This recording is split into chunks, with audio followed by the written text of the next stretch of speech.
No intro needed, we're jumping straight into it. Ohio State literally just went back to back to back. Maybe this has happened before, I don't know, I've never heard of it, but they just got 3 outstanding wide receiver recruits in 3 freaking days. 2 of those said wide receivers, they're solidified as 5-star recruits, and the other guy that just got, apparently he's supposed to be ranked as a 5-star recruit soon. I have seen on some other recruiting sites, they already have him as a 5-star, but 24/7 Sports only has him as a 4-star. And as you can see from this post right here, many believe he will get that 5th star soon. Not that big of a difference though. 4-star, 5-star, doesn't matter. They just got 3 of the top 10 wide receivers in the class. Getting 3 of the top 10 wide receivers in the country in 3 days, some could say it's a coincidence. I don't think so. I'd be willing to bet a ton of money that these guys, they were definitely communicating and they were planning this. Carnell Tate, he's one of the 5-stars. We've already talked about him. He's the 3rd best wide receiver in the entire country. The other 5-star, Brandon Ennis, he's ranked as the 2nd best receiver in the country. And last but not least, the newest guy to recruit, Noah Rogers, he's ranked as the 9th best wide receiver in the country, and he's very close to getting that 5th star like we stated. There's not a single way you can even try to hate on this. It's beyond incredible. I mean, just to get 1 of these guys would be awesome. Imagine getting 3 of them. Just like they say though, the rich continue to get richer, and Ohio State, may I remind you,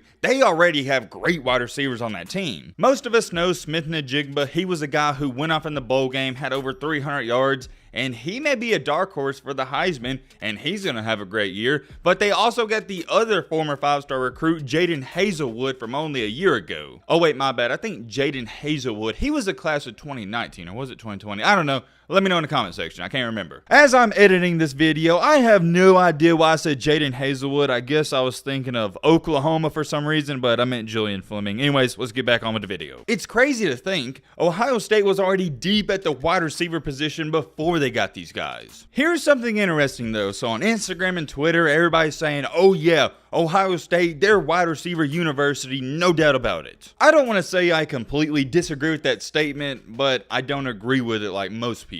Here's a reason for that. Yes, Ohio State has proved that they get the best wide receiver recruits, but I'm not too sure if they developed them the best. I've always thought that, and I saw this comment and I was like, okay, I think people agree with me because it got 20 likes. This person stating, if wide receiver U is based off of recruiting, then yes, but since it's not, nope. Don't get me wrong, Ohio State has developed a few good wide receivers here and there, but they don't develop every single one of them. You can call me biased, I don't care. I think wide receiver university at this given point in time is Alabama. If we're going off at the past 5 to 10 years, I don't know how you couldn't say it was either Alabama, and I think a sleeper in the race could be LSU. When I think of wide receiver university, I think it's either between Ohio State, Alabama, LSU, and that's my top 3. My case for Alabama is fairly simple. They had 4 first-round wide receivers on one freaking team. I really don't have to say too much more, and what separates Alabama from Ohio State, yeah, maybe Alabama doesn't get every single 5-star recruit, but they do have a lot of first rounders. Essentially speaking, that means Alabama, they're the school that actually develops the recruits the best. That's how I believe, and you can call me biased all you want, but 4 first-round picks, it speaks for itself. Let me make this clear. This isn't me throwing shade at Ohio State. I absolutely love Chris Olave and Garrett Wilson last year. I thought they was phenomenal, and they'll be great in the NFL, or at least I hope so. But what sealed the deal with me with Alabama being wide receiver university, in my humble opinion,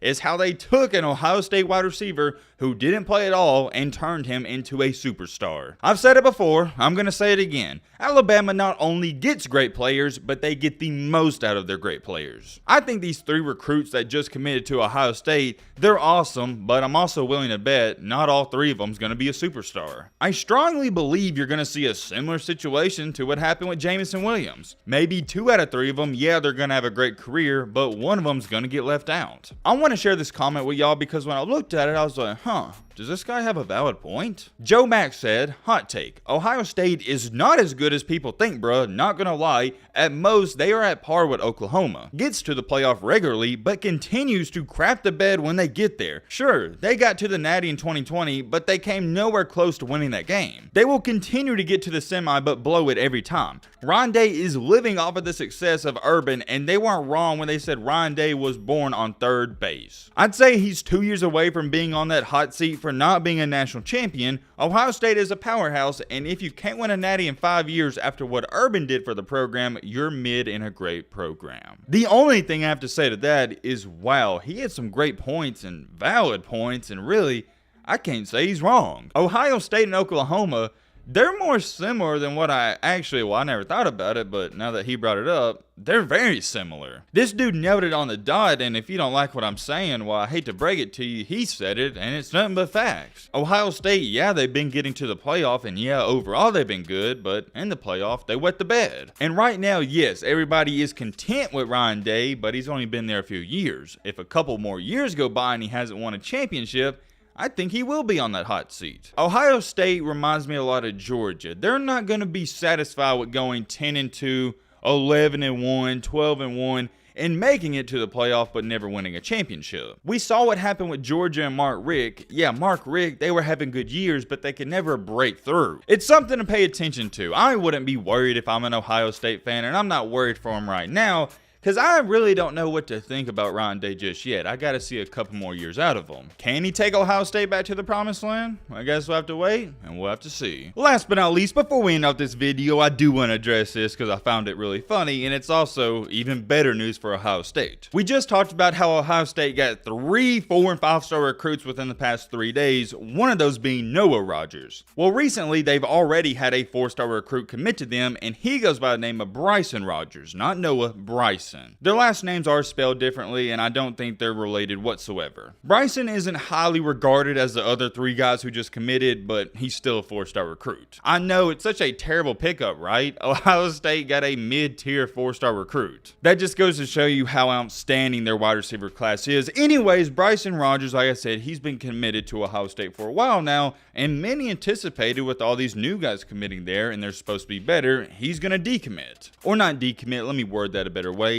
He would look at some other schools to possibly go to. And well, guess who popped into the picture? A Michigan head coach actually texted Bryson trying to flip him. Michigan's wide receiver coach, who goes by the name of Ron Bellamy, hope I'm saying that correctly, reached out to Bryson and said, "What's going on, B?" I'm going to try to find the text messages. He actually deleted them, so they may look kind of blurry in this picture. Bryson didn't respond to it, and he texted him another day, said the same thing. "What's going on, B?" Bryson responded to it and said, "Go Bucks." And here's the tweet that Bryson put out there, but eventually he deleted later on. He tweeted out, "Well, Teton and their staff must not get the memo that I am committed to the Ohio State University. Mr. Ron Bellamy, the wide receiver coach, there's a prime example here shown below. Lost a bit, needs help, I have no clue. Silly goose, I'm a Buckeye for life. Go Bucks." Okay, I'm just going to be honest. I think tweeting that out and exposing those text messages, that's weirdo activity. I am one of those people who believe that text messages, Instagram DMs, and Twitter DMs,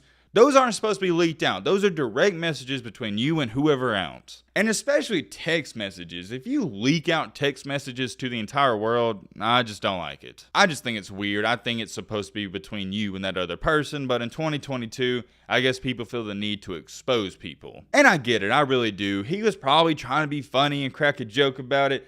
But he really tried to make it seem like this Michigan coach was bothering him or saying something crazy. It's not like he sent him a paragraph trying to flip his commitment. All he said was, "What's going on, B?" And here's why you gotta look 10 steps ahead. Because maybe he gets to Ohio State, this wide receiver Bryson, and they're not playing him, and he might need a transfer. And guess what? Michigan isn't really known for getting 5-star and 4-star wide receiver recruits, so maybe he would want to go there, right? So he could get some playing time. But then that Michigan wide receiver coach, he's going to pull up this screenshot and say, "Hey, I tried reaching out to you and you embarrassed me on the internet." Call it what you want, but that's what Bryson did here. He has embarrassed this Michigan wide receiver coach. He literally said, "Mr. Ron Bellamy, lost a bit, needs help, I have no clue, silly goose." Like, what? Who says that kind of stuff? Trust me, I know. Michigan, Ohio State, there's bad blood and they don't like each other, but you never know who you're going to need later on in life. There's no need to burn bridges. I definitely feel like he has burned that bridge between him and Michigan, and I'm not saying he would ever use it, but you never know. I covered everything I wanted to. I'm very curious, so let me know your thoughts down below. But what about Beast Man?